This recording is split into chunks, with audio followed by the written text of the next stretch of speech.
Khojalı'da ölenler. The people who died in Khojaly, the corpses we have seen in Khojaly, will be in my heart till I die. Ölen güneten yaşamalı da yaşayacaktı. Her gün dövülürdüm, her gün. They beat and tortured me every day. Dövülme, zulüm, azap. Every day. O kadar dövülmüşler ki. The beating was so harsh that I was unable to stand. Ayak üstə qalxa bilmirdim. Keşke deyirəm mən. I wish I would have died in the forest rather than be captured by them. On the night from February 25th to 26th, 1992, Armenian troops attacked the town of Khojaly in the Nagorno-Karabakh region of Azerbaijan. 613 Azerbaijani civilians were killed, including over 250 children, women, and the elderly. The Human Rights Watch condemned the mass killing and called it the largest massacre in the conflict between Armenia and Azerbaijan. Nestled in the mountainous region of Azerbaijan known as Karabakh, Khojaly is remembered by those who lived there as a town with tree-lined streets, a dense forest, and hillsides that echoed the happiness of those who lived beside them. It was a place where Armenians and Azerbaijanis farmed and raised their children, side by side, in peace for centuries. I was born and raised in Khojaly. Khojaly was a very beautiful place. Our daily life was very good. Conditions were good. Cattle raising, vine growing, and tillage were the main agricultural activities in Khojaly. We used to farm in our yard. I was married in 1980 and had 3 children. We had everything we needed, and we were very satisfied with our lives. Çok güzel şəraitimiz, çox gözəl yaşayışımız var idi. Yes, we lived together with Armenians. We were friendly with them. We were trading with each other in Kankendi. We were visiting each other's houses. We never had such problems before. The normalcy of life experienced by residents of Khojaly would be turned upside down following the collapse of the Soviet Union, to which both Armenia and Azerbaijan belonged. At the end of 1991 and the beginning of 1992, as Azerbaijan was coming out of the Soviet fog and not yet politically and economically stable, Armenia advantageously moved forward with its long-standing plans of invading and annexing Azerbaijan.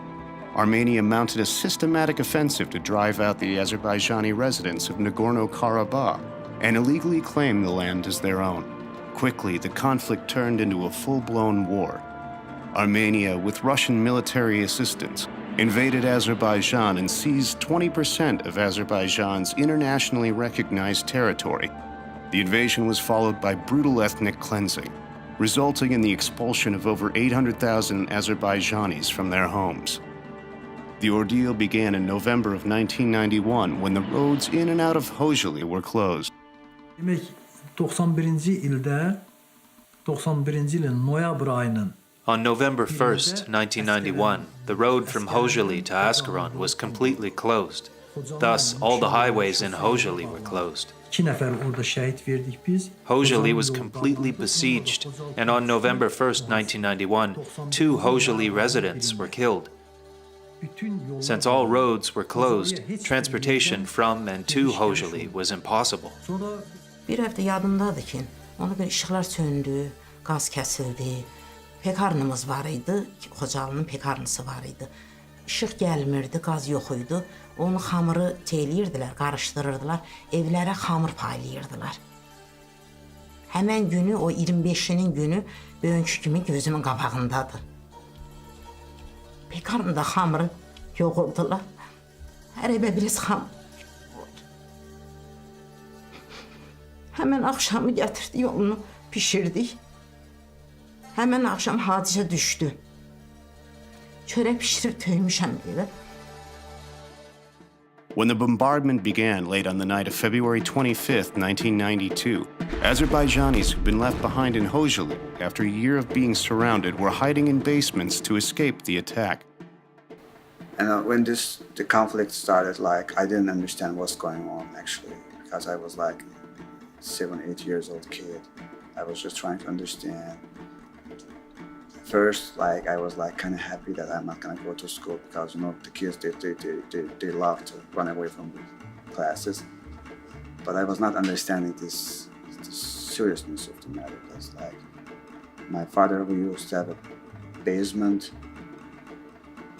It was a concrete, it was a good shelter against the rockets. So we exactly knew when they're gonna start shelling, bombing. So at 7 p.m. my father was telling us, okay, it's time to go to the basement.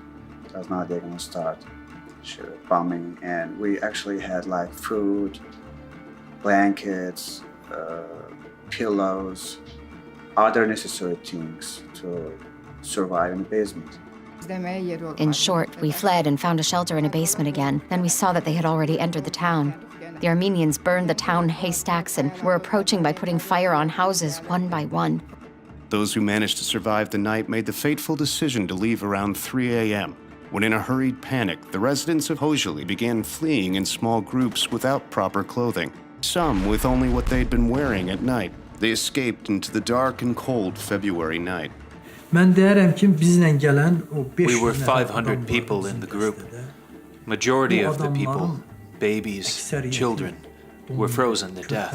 Today, I cannot endure visualizing all of this. A baby was frozen to death before the eyes of his mother. Nobody could help him. There were 8 of us when we fled to escape. We lived in Khojaly in the upper village. Our communication junction was located in the lower village. Till we reached there, we passed over hundreds of dead bodies. It was like fire falling from the sky. There were dead bodies and wounded people all around us. We could hear people shouting and moaning everywhere. We could hardly climb to Ketek mountain because of the snow. It was getting bright at that time. We saw that Khojaly was burning. Skirmishes, smoke, fire. We could see it from there. They, Armenians, fired at us with artillery while we were trying to escape through the forest. Some were killed at that moment. Then we climbed the hills with the survivors. We stayed 9 nights in the frosty forest. Our hands and feet were frozen. We were left without water in the forest, and everyone was starving. Qabaq qaranlığa gedir. Bir gecəydi, bir kolun dibinə qısıldıq. Odun yox, ocaq yox, şipişka yoxdur ki, necə bir ocaq qalıb, bir uşaqları qızdırasan. Baxdım, gördüm ki, mən də ortancıl uşağım, qızım. 85-ci təvəllüd sevincim. Gördüm ki, Nüje o da donur. O da donur. Onu aldım qucağıma, nə qədərim xeyri yox. Bağrıma bastım ki, onu qızdıram. Gördüm, yox, uşaq üzə donur. Gözümün qabağında hesabda ki, o uşaq mənim gözümün qabağında dondu, qaldı. Onu da yine üstünü aynı önden örttük ki, hiç olmasa ki, kurt kuş bunlara değmez. Ondan sonra səhər saçıldı, biz yolumuza davam elədik. Gördük ki, yox, taqətlərimiz tutulub, gələ bilmirik. Balanın gözünün qabağını ölür. Ana ha çabalayır, çırpınır ki, balasına kömək eləsin, eləyə bilmirik.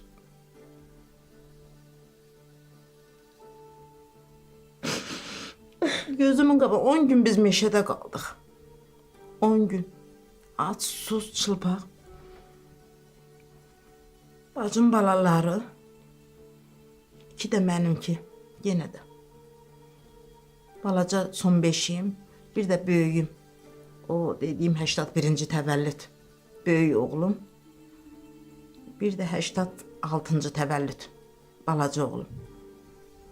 Onlar həmən günü hesab ilə dondular.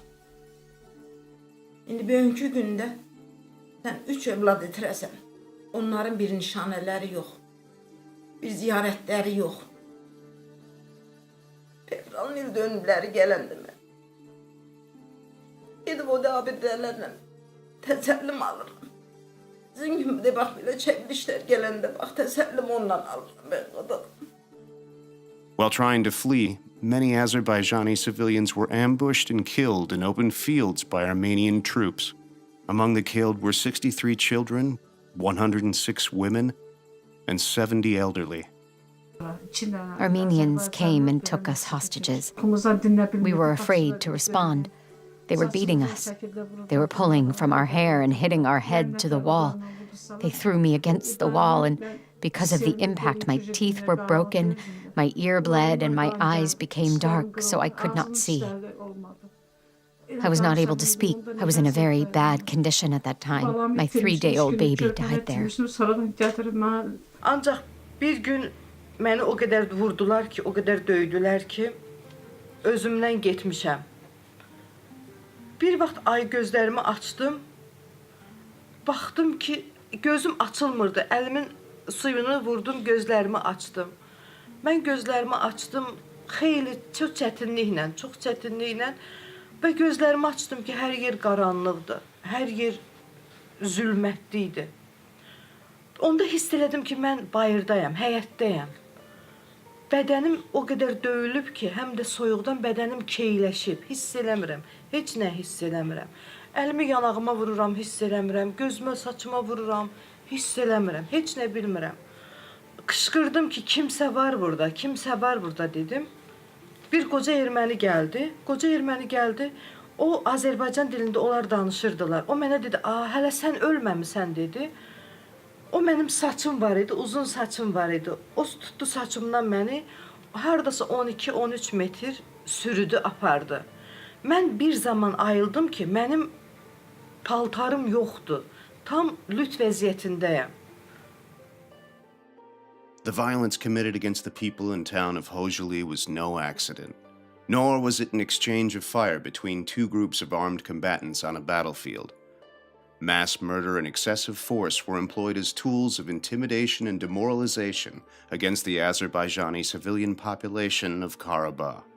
The current president of Armenia, Serge Sargsyan, was the military commander of the Armenian forces in Nagorno-Karabakh throughout 1992, the time and place of the Khojaly Massacre.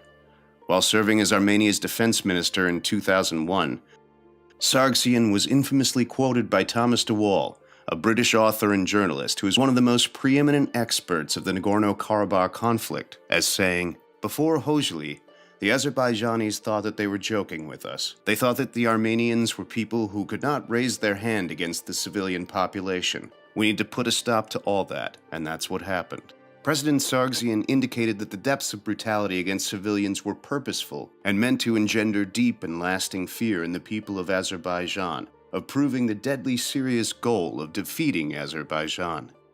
By 1994, Armenian troops, supported by the Russian army, had managed to carve out Nagorno-Karabakh itself, plus a number of provinces of Azerbaijan that surrounded Karabakh, and ripped it away from Azerbaijan. On that day, I accidentally chose that route. I was flying by the hillside because, in that case, the helicopter is less visible and those areas are usually less populated. On the left side of the hillside, on the route to Azgaran, we saw very strange things. A lot of colorful things on the ground. I think that there were at least 300 to 500 corpses of people, because that path of death was too long. I still see that picture. The path was at least 300 to 700 meters, or maybe 1 kilometer, not less. They died while they were walking in rows. Of course, it was hard to separate, but there were children also among them. We could see small corpses as well. Every time when such assaults happened, they would let children and women go, but this time they didn't. Why? I don't know. Maybe something went wrong, or this was a pre-planned action against civilians. The people could not make it to Agdam. They just had to cross the hill, and the other side was Agdam, and they would have been safe. But they installed the machine guns in such a perfect way that everyone was in a trap, and they killed everyone. So we know that they accounted for 600 or so dead because they got the bodies and they did autopsies, which are, they did in Agdam. They took the bodies down there. But we have lots of eyewitness testimony to the dead bodies on the hillside there. That by the time that Westerners got there the following day, the bodies were frozen. Although the tragic event happened 25 years ago in a small country in the Caucasus Mountains, many in the international community have recognized the massacre and condemned the perpetrators responsible. So when I learned about it, it's one thing, terrible atrocities are committed in the course of war. But with Khojaly, it's been said over and over again, the sheer barbarity of the actions.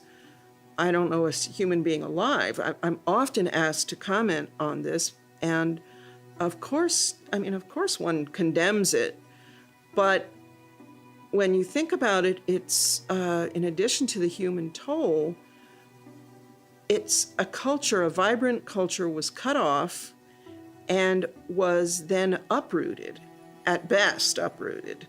The European Court of Human Rights also confirmed the facts about the tragedy. In its ruling of April 22, 2010, the court said, "It appears that the reports available from independent sources indicate that at the time of the capture of Khojaly, on the night of 25 to 26 February 1992, hundreds of civilians of Azerbaijani ethnic origin were reportedly killed, wounded, or taken hostage during their attempt to flee the captured town by Armenian fighters attacking the town, who were reportedly assisted by the 366th Motorized Rifle Regiment." Ryan Zinke, a representative from Montana, was the first U.S. congressman to speak on the Khojaly Massacre on the floor of Congress. Mr. Speaker, I rise to remember the 23rd anniversary of the Khojaly Tragedy, which took place on February 25th and 26th of 1992.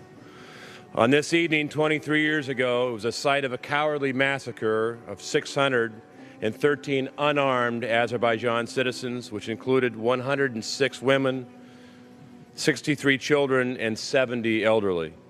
Despite the attempts to minimize this tragedy, I stand in memory with the Azerbaijan caucus to remember the loss.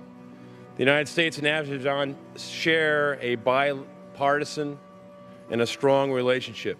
As a former commander of the Navy SEALs, I know firsthand the importance of Azerbaijan's commitment. Aside from deploying troops and equipment to Afghanistan, over one-third of non-lethal aid that was used by our troops in Afghanistan flowed through Azerbaijan. President Kennedy once said that America would pay any price and bear any burden in the defense of liberty. I'm proud that Azerbaijan and America share the same commitment to freedom and liberty. It is important today that we take this moment to join our Azerbaijan allies in liberty and recognizing the Khojaly tragedy. Thank you, Mr. Speaker, and I yield back. 20 U.S. states have also passed either resolutions or issued proclamations on the massacre. A number of countries from Mexico to Peru to Bosnia-Herzegovina have also adopted legislations condemning the Khojaly tragedy and honoring its victims. The Justice for Khojaly campaign, led by Leyla Aliyeva, has been active in informing the international community about the Khojaly tragedy since 2008 through a variety of events and publications. It's like many countries around the world, and there are many. There is a dominant force that comes in, is aggressive, commits atrocities, and somehow the world allows them to get away with that.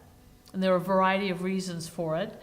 I think that Azerbaijan is one of those countries that has had, in this case, of course, land taken from it. People were murdered and in the streets and mutilated, and histories were destroyed, and the world watched.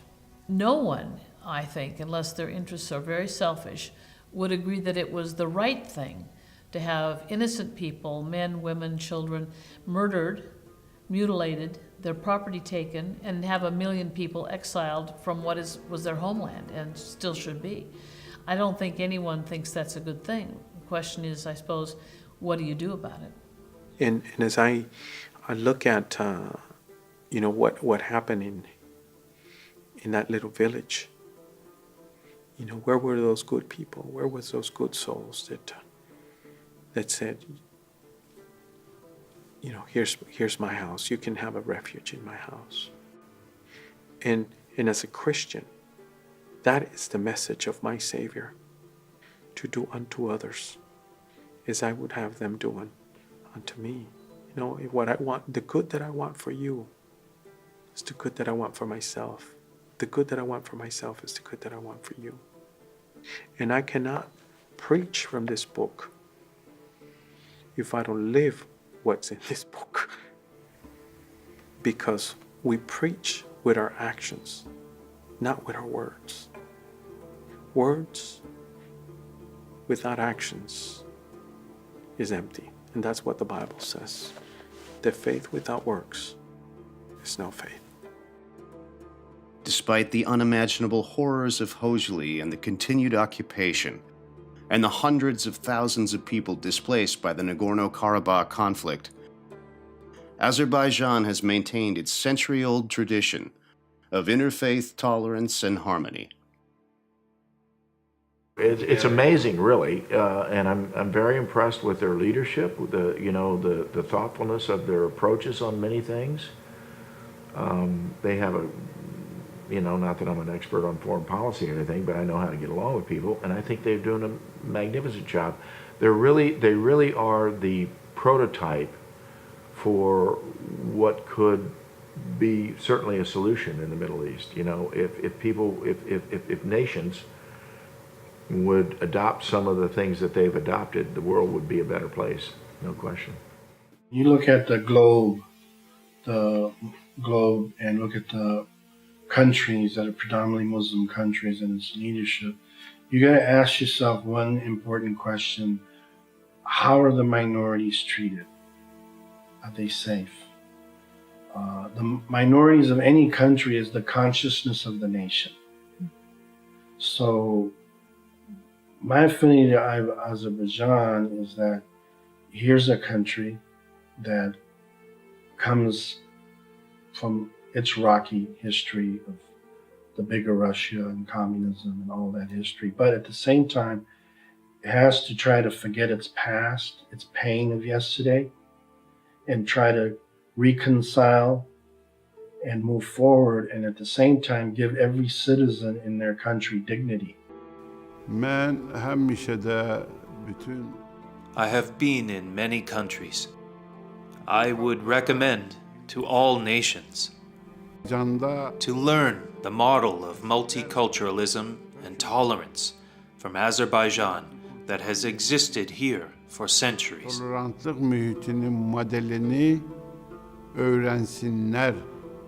Многонациональность – это богатство Азербайджана. The multiculturalism is a wealth of Azerbaijan. Neither oil, nor agriculture, nor other economic issues can raise Azerbaijan, if not its multiculturalism. Смешение культур, смешение кровей. The mixture of culture, blood, and religion shows the enormous potential Azerbaijan has for development. Заложенный нескончаемый ресурс для развития. It says a lot about a society and a government that allows people to basically, members of minority religious faiths, to function. And when you talk about here a society that's 95% plus Muslim majority, and I have since visited with Christian leaders in churches and spent some time in different Jewish settings. It just seems quite natural for everyone. The war of over 20 years ago didn't end in peace. There's just a stalemate, and the international community has not been able to solve this terrible problem. Much land that belonged to Azerbaijan is now occupied by Armenia, and nobody seems to want to get involved. Well, that's really too bad, because it's an injustice which is on the radar. It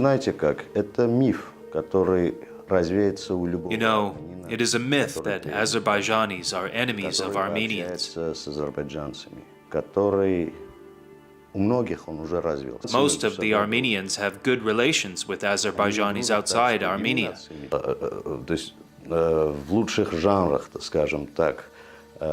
Because we had no real reason to quarrel with each other. The real story is being hidden in Armenia. What is being told is that this conflict is about liberation of Nagorno-Karabakh. И армяне со всего мира бросились спасать, и это освобожденные территории. Вообще это имя не называть. The Armenian government does its best not even to mention the name Khojaly. It is a big stain on the conscience of the Armenian people. На совести армянского народа. Both Azerbaijani and Armenian people need the perpetrators of this tragedy to be prosecuted in the Hague Tribunal. You can hit a man or hurt him and say sorry. That's normal, and you may be forgiven. But you cannot do something like that, Khojaly Massacre, and then be forgiven. It is unforgivable. For this kind of crime, one must be prosecuted. I cannot say in one word how to resolve this conflict. We, as simple people of Armenia and Azerbaijan, who have the real power to solve this conflict, must understand each other. Only us, not the politicians or any peacekeeping missions. Today, if Armenians will stand up,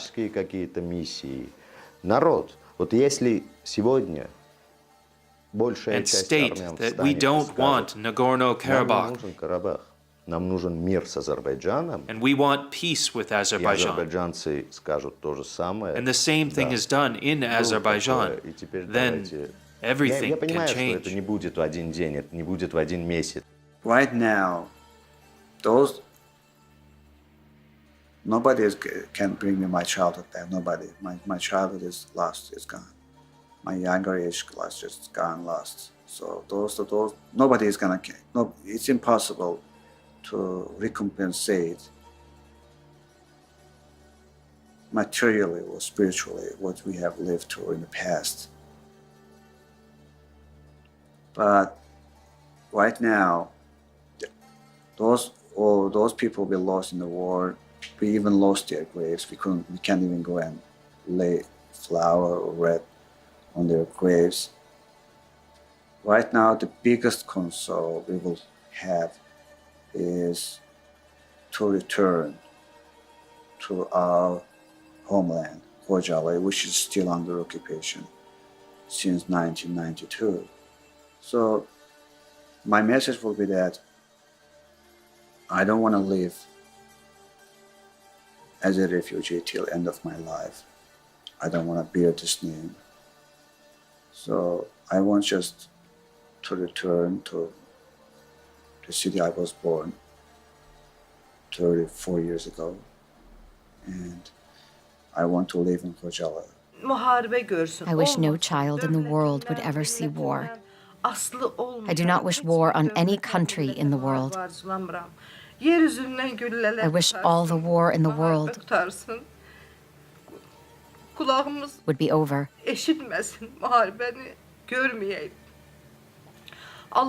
May God have mercy on all the children in the world. May war never happen again. This is my wish for all nations and all countries, and also for my people. My father, my grandfather, my other relatives' graves are all there. I miss and yearn for my land. I want to go back and smell my father's grave. I have been yearning